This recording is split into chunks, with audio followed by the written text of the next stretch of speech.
Al Instituto Escuela se le puede considerar, en palabras del pedagogo Lorenzo Luzuriaga, como una de las mejores escuelas de ensayo y reforma de Europa, que realizó en la enseñanza oficial la misma labor ejemplar que había realizado la institución libre de enseñanza en la esfera privada. Gabriela Ossenbach, catedrática de Historia de la Educación en la UNED. En 2018 se cumple el centenario de la creación del Instituto Escuela, una interesante experiencia de reforma de la enseñanza secundaria, siguiendo los principios de la institución libre de enseñanza. Se crea en el conjunto de una serie de reformas de la enseñanza dentro de una época que solemos llamar la Edad de Oro de la pedagogía española. En una época, el primer tercio del siglo XX, en que se emprenden reformas en la enseñanza primaria, en la formación de los maestros, también en la universidad, con un intento de un estatuto de autonomía para las universidades y en una gran apuesta por la investigación científica y de alguna forma el Instituto Escuela viene a cerrar esta serie de reformas para acometer la reforma de la enseñanza secundaria. Tengo conmigo para hablar del Instituto Escuela a Encarnación Martínez, catedrática de Historia y Geografía del Instituto Isabel la Católica, y a Carmen Masip, catedrática de Biología y Geología, también del Instituto Isabel la Católica. Este Instituto Isabel la Católica es el instituto que continúa el Instituto Escuela en su sección del Retiro. Y las profesoras Carmen Masip y Encarnación Martínez han liderado un interesante proyecto de recuperación del archivo y del patrimonio histórico-educativo de este instituto, es decir, lo que es el gran patrimonio histórico del Instituto Escuela. También está con nosotros Leoncio López Ocón, investigador del Departamento de Historia de la Ciencia del Consejo Superior de Investigaciones Científicas. Voy a dar la palabra, en primer lugar, a la profesora Encarnación Martínez. ¿Por qué se dice que el Instituto Escuela fue un laboratorio pedagógico? Pues se dice que el Instituto Escuela fue un laboratorio pedagógico porque se creó como centro experimental para reformar la enseñanza secundaria española. Fue un ensayo especialmente original porque no fue un plan de estudios más que hiciese las reformas vía decreto, sino que por el contrario pues, fue un centro en el que ensayar. ¿Cómo se hacían esos ensayos? Pues como la modernización de la enseñanza española implicaba su europeización, la mayoría de los catedráticos del Instituto Escuela fueron becados por la Junta para Ampliación de Estudios para ampliar sus conocimientos científicos y pedagógicos en establecimientos de Suiza, Bélgica, Francia, Alemania e Inglaterra, y una vez que regresaban, pues ponían en marcha esas reformas aprendidas en el Instituto Escuela, en las aulas del Instituto Escuela, probaban su eficacia y luego después asumían las que les parecían más convenientes y rechazaban otras. Este carácter de laboratorio lo tuvo el Instituto Escuela sobre todo durante sus 6 primeros años, mientras se fueron implantando los 6 cursos de que constaba el bachillerato en aquella época. Incluso en estos años pues se les hicieron 2 grandes consultas a los padres de los alumnos para que ellos también opinasen sobre los progresos y dificultades que habían tenido sus hijos y sobre cómo era este proyecto, cuál era la validez del proyecto. En realidad, lo que querían con esa renovación era formar a los alumnos.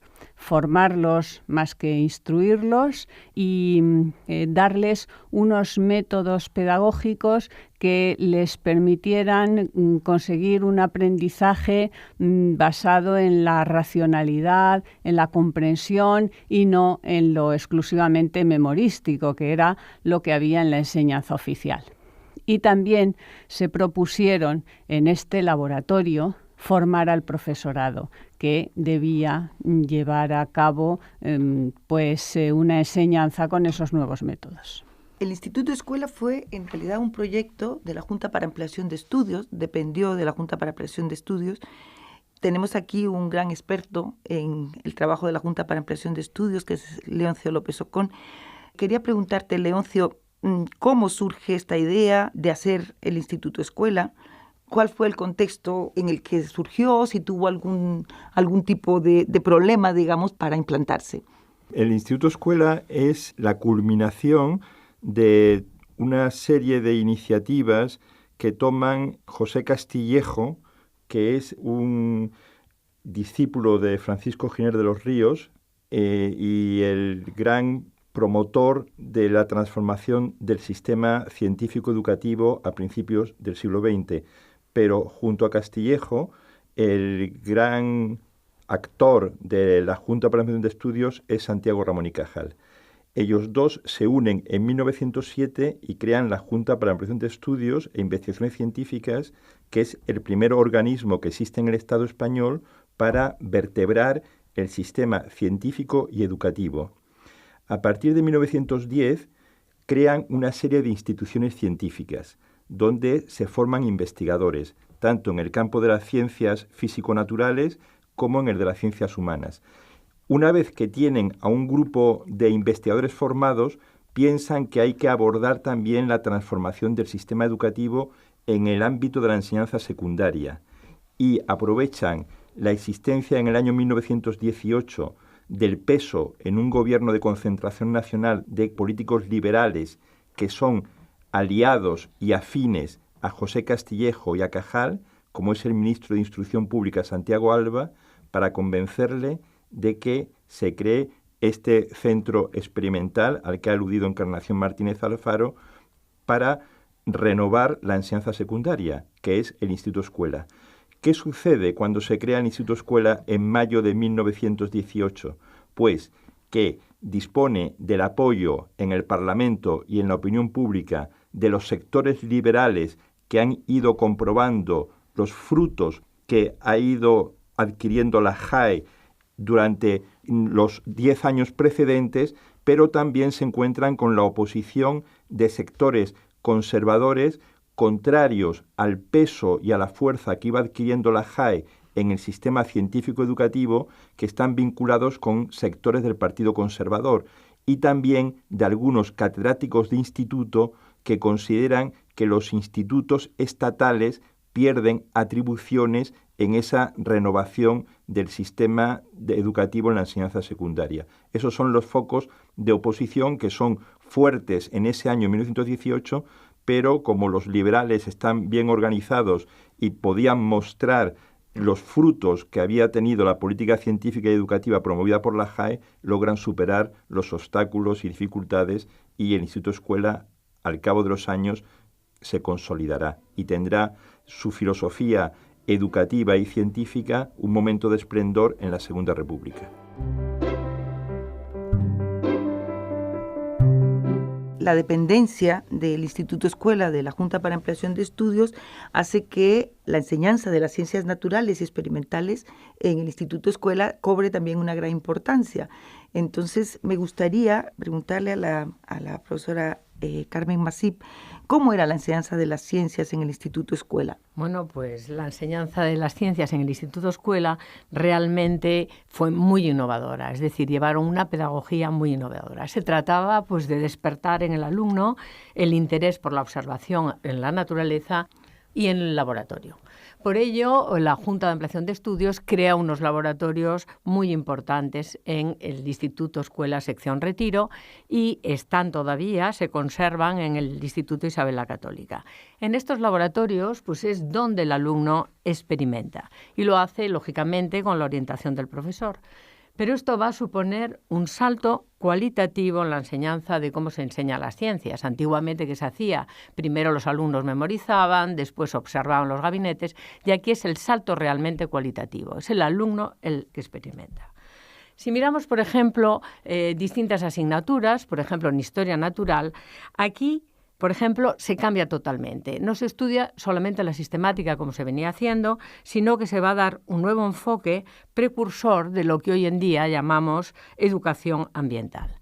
Por ejemplo, el espíritu conservacionista se va a mantener a lo largo de todas las asignaturas. En los primeros cursos, pues, ¿qué veían los alumnos? Pues veían los animales en vivo, en la naturaleza, pero si no iban ese día al campo, pues tenían acuarios, terrarios para poderlos ver en el laboratorio. Y las salidas al campo, pues, eran fundamentales. ¿Qué hacían? Pues estudiaban las plantas, veían, clasificaban. Y una cosa que se hace ahora en la enseñanza, estudiaban el medio acuático. Recogían muestras de plancton y luego en el laboratorio estudiaban todo y comprobaban el plancton, por supuesto, también en vivo.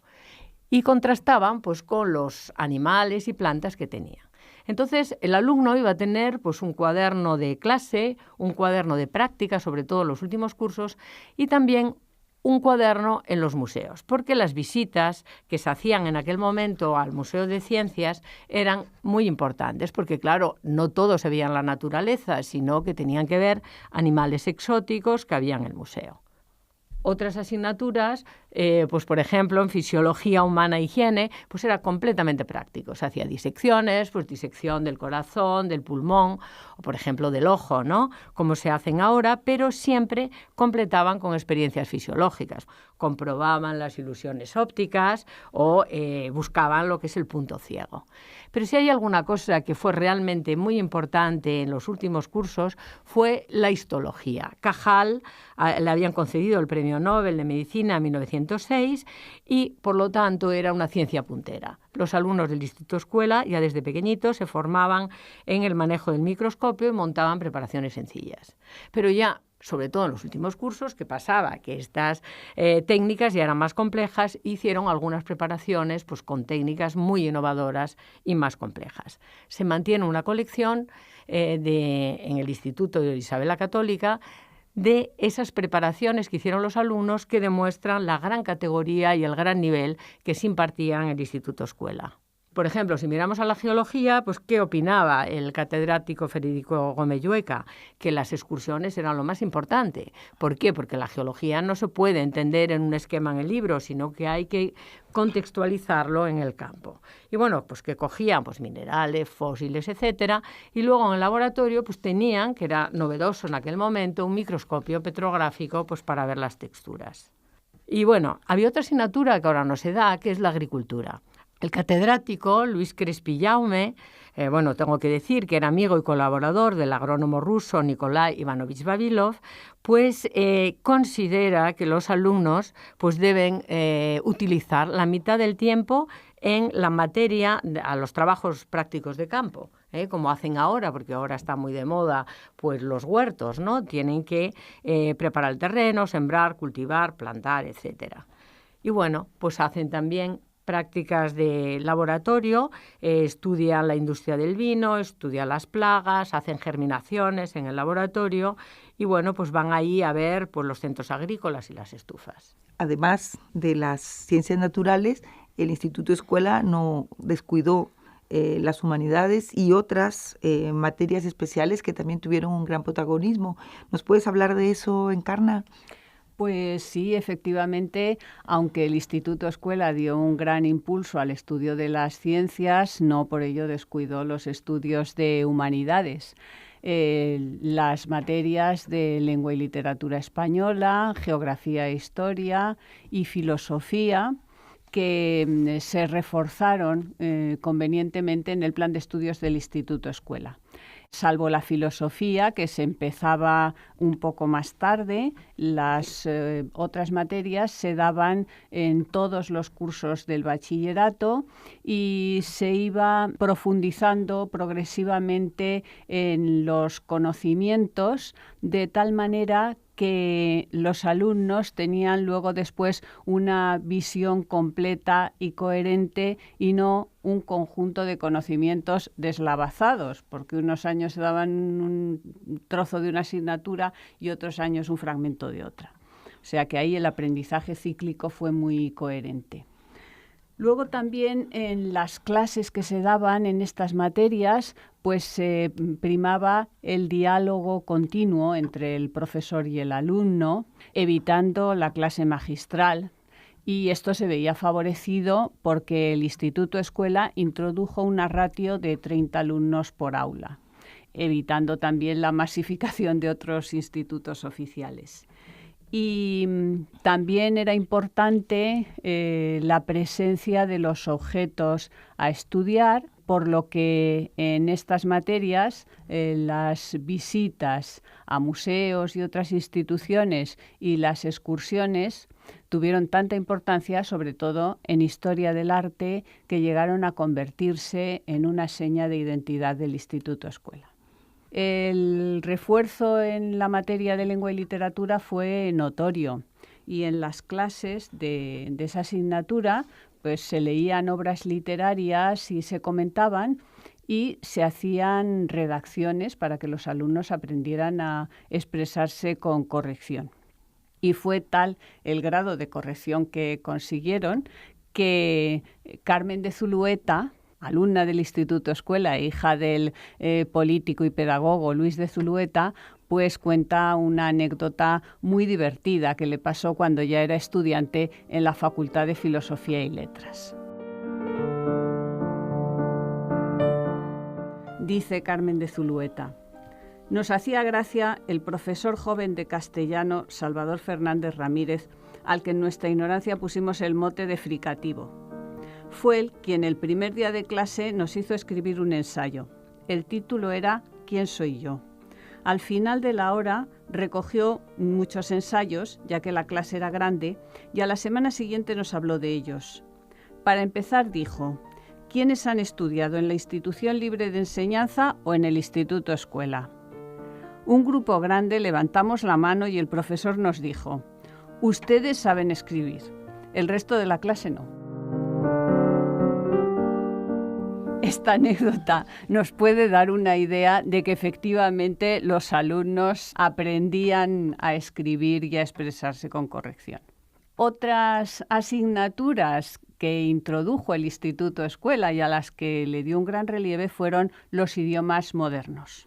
En el plan de estudios, pues se estudiaba el francés desde la preparatoria, es decir, desde la primaria, el alemán o el inglés desde los primeros cursos del bachillerato. De manera que en los últimos los alumnos podían tener libros de estudio en francés y libros de consulta en inglés o en alemán y podían leerlos sin dificultad. Eso nos lo cuenta Julio Caro Baroja en sus memorias. Para los idiomas, el Instituto Escuela contaba con profesorado nativo y para perfeccionar el idioma, desde el curso 1928-1929 se hicieron intercambios con Francia, Inglaterra y Alemania, es decir, como se sigue haciendo ahora. Además, en el Instituto Escuela hubo también una serie de asignaturas que completaban la formación integral del alumno. El alumno no solo debía tener una buena formación intelectual, sino que además se insistía en su formación artística, física y manual. Para eso introdujeron en el plan de estudios el dibujo y la música, que contribuían a educar el gusto, los juegos y deportes, que tenían un gran interés educativo porque estimulaban la disciplina, contribuían al trabajo en equipo y a la socialización de los alumnos, y los trabajos manuales porque les ayudaban a la coordinación entre la mente y las manos. Los resultados de esos aprendizajes eran visibles sobre todo en las actividades que se montaban con motivo de las fiestas escolares del Instituto Escuela y que tenían competiciones deportivas, cantos corales o exposiciones con todos esos trabajos manuales que los alumnos habían realizado. Esto era posible realmente porque también había un profesorado muy seleccionado, muy bien formado. Leoncio, ¿nos puedes contar algo del profesorado, sobre todo de cómo el profesorado del Instituto Escuela fue potenciado desde la Junta para Ampliación de Estudios? Cuando se crea el Instituto Escuela, se tiene claro que todo el proceso y el proyecto de renovación pedagógica que se quiere implementar pivota sobre los profesores que en un principio son catedráticos de instituto, forman parte del escalafón existente y tienen entonces mucho interés en seleccionar a catedráticos que se comprometan con el proyecto de renovación pedagógica que quiere impulsar el Instituto Escuela en la enseñanza secundaria y con las corrientes pedagógicas que lo animan, identificadas con la escuela activa y con una enseñanza experimental.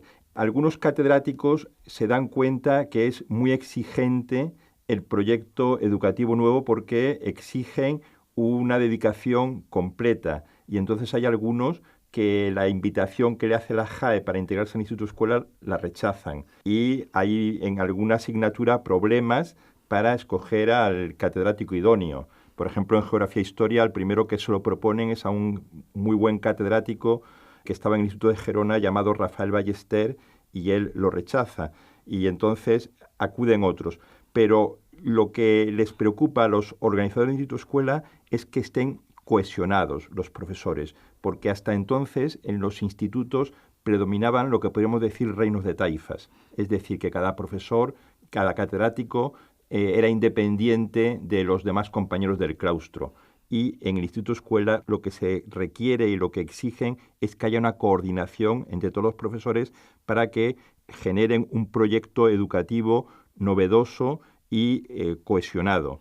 Y entonces, en efecto, hay varios catedráticos seleccionados por un equipo de asesores que tiene el Instituto Escuela, que son los grandes investigadores formados en la JAE y que dirigían los grandes centros de investigación de la JAE. Es decir, por ejemplo, los profesores de matemáticas estaban coordinados y estaban supervisados por el gran matemático español de la época que era Julio Rey Pastor. Los naturalistas tenían la tutoría de Ignacio Bolívar, que era el director del Museo de Ciencias Naturales. Entonces ahí es donde se ve la estrecha conexión entre catedráticos, profesores que también son investigadores y los directores de los centros de investigación de la JAE. Porque una de las características de estos catedráticos era que además de formar a nuevos profesores, y tenían alrededor suyo a una serie de profesores aspirantes, jóvenes licenciados que querían dedicarse a la enseñanza secundaria, es que también eran investigadores, porque una de las características del proyecto educativo del Instituto Escuela es que se aspira a que los niños sean futuros investigadores, a enseñar a investigar. Y para ello lo mejor es que haya docentes que sean también investigadores.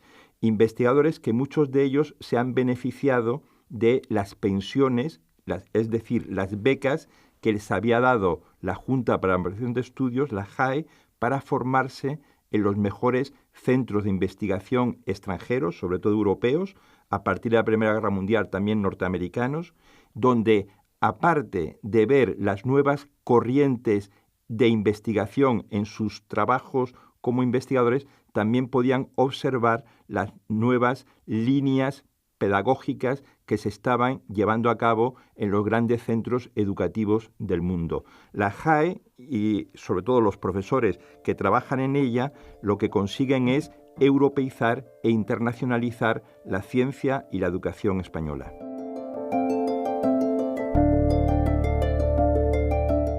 Lastimosamente no tenemos mucho tiempo y no podemos dejar de tocar un tema importante, los alumnos y las alumnas del Instituto Escuela. Carmen, ¿nos puedes hablar algo de estos alumnos y alumnas del Instituto Escuela?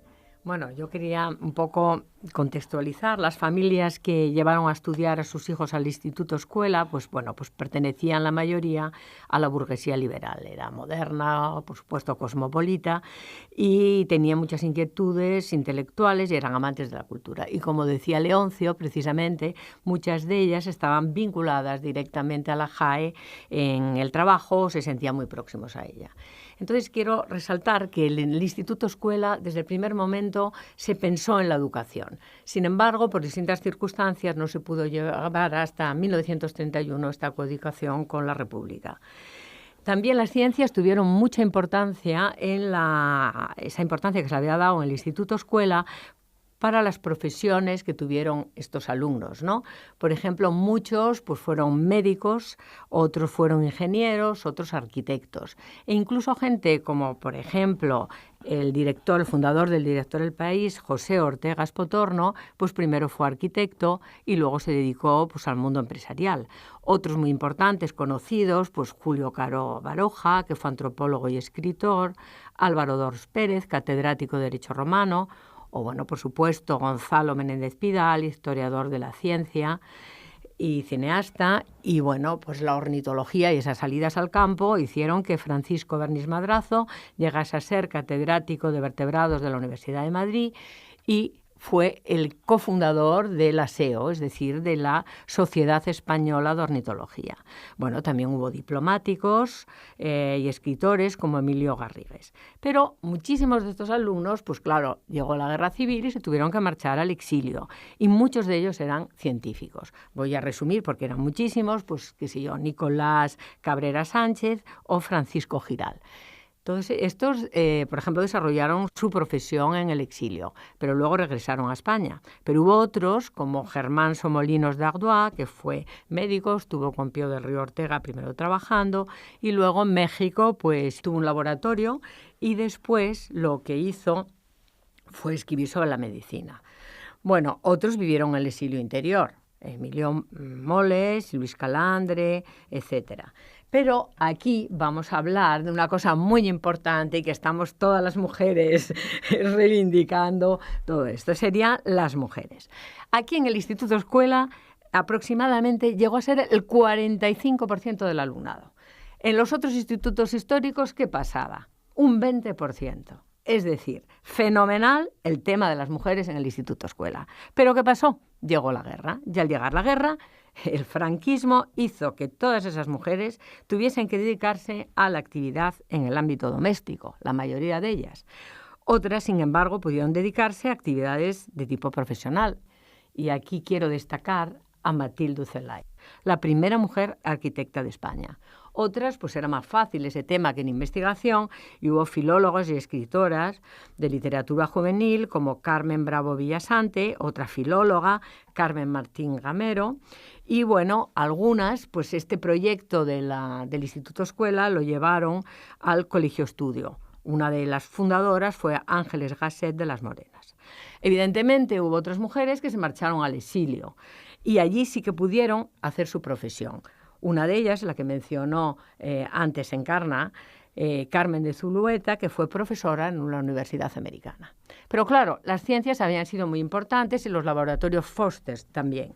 Entonces hubo mucha gente que fueron químicas o farmacéuticas. Quiero resaltar a otras dos hermanas que son las Barnés González. Adela fue química, trabajó ya aquí como investigadora en el Instituto Nacional de Física y Química, pues que estaba dirigiendo Enrique Moles. Y luego en el exilio, pues pudo seguir y estuvo en el Instituto Politécnico Nacional de México. Su hermana, porque las hermanas Barnés eran varias, pero estoy hablando de las dos que estudiaron en el Instituto Escuela, su hermana Petra fue farmacéutica y en el exilio trabajó en distintos laboratorios. Quiero decir aquí que también descubrió, junto con su marido, que era, lo he mencionado antes, Francisco Giral, una fórmula, un esteroide, ¿no? Bueno, pues muchísimas mujeres y se ve una gran diferencia de las que se quedaron en España, en el franquismo, donde les limitó muchísimo más su actividad que después en el extranjero.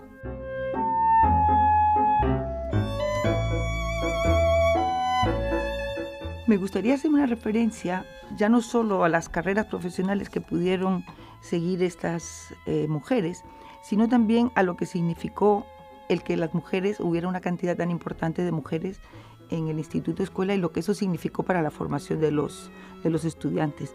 He traído aquí una cita de un libro de un antiguo alumno del Instituto Escuela, Carlos Jiménez Margalejo, que escribe sobre la relación de ellos con las mujeres. Me parece muy, muy, muy importante. Dice, el valor que mostraron los fundadores del Instituto Escuela de dejarnos libremente en contacto con las chicas fue extraordinario y ahí radicó su éxito. Contrariamente a todas las previsiones, convivimos con las alumnas sin problemas y aprendimos a respetarlas y valorarlas. A ellas debió ocurrirles lo mismo, pues el resultado no ofrece dudas.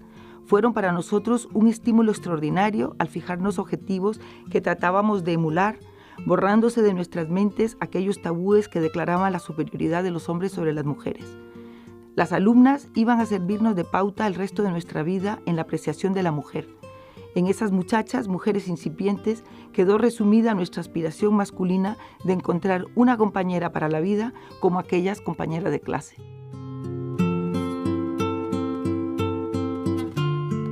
Me parece que resume muy bien ya no solamente las oportunidades que tuvieron las mujeres, sino la importancia que tuvo en la formación de estos estudiantes la posibilidad de convivir estrechamente con tantas actividades, digamos, que fomentaban la colaboración, como la música, el teatro, etcétera, en la convivencia con las mujeres.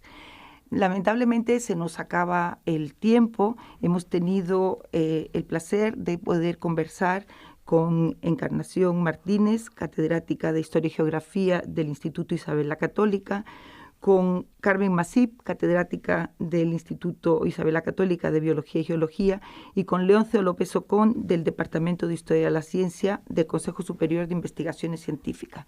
Cerramos con esto una pequeña crónica de lo que fue el Instituto Escuela, una de esas grandes iniciativas del primer tercio del siglo XX que quedaron lastimosamente truncadas con la Guerra Civil.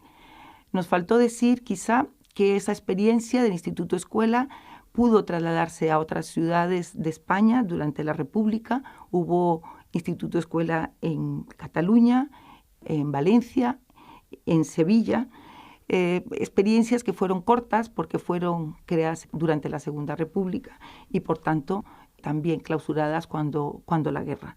Es una gran experiencia pedagógica de la que todavía creo que podemos aprender mucho y tenemos la gran suerte que en el Instituto Isabel la Católica, sede de lo que fue la sección Retiro del Instituto Escuela, contamos con un patrimonio importantísimo que han podido conservar las profesoras y profesores de este instituto y que utilizan también hoy con sus estudiantes y en el que podemos todavía estudiar muchas cosas y aprender muchas cosas de lo que fue esta gran reforma pedagógica.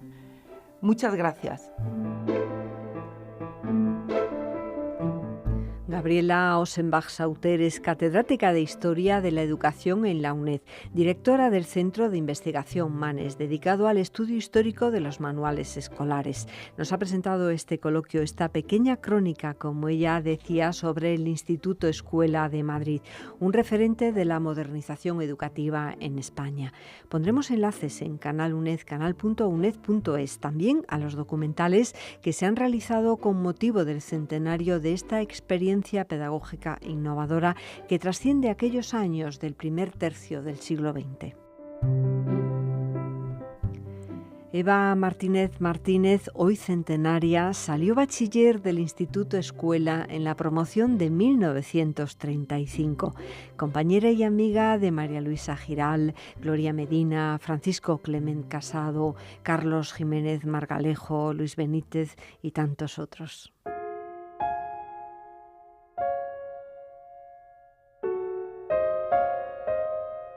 Entrabas y era muy espectacular. Aquella enorme área, no me sale otra palabra, y había, en la izquierda había unas oficinas del colegio de tal, y luego ya había clases a los lados. Había algún, también, para física y química, algún laboratorio. Y luego la escalera esa preciosa.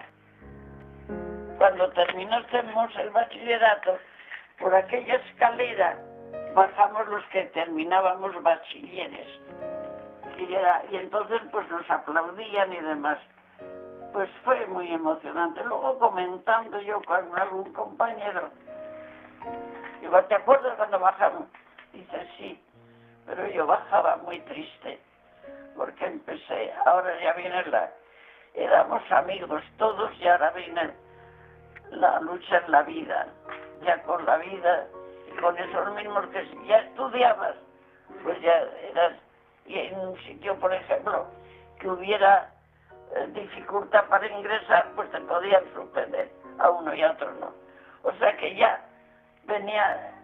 se acababa el compañerismo para encontrarte a lo mejor como enemigos en una cosa de estudios, por supuesto. Aquello, claro, había mientras unos éramos más insensatos, pues algunos.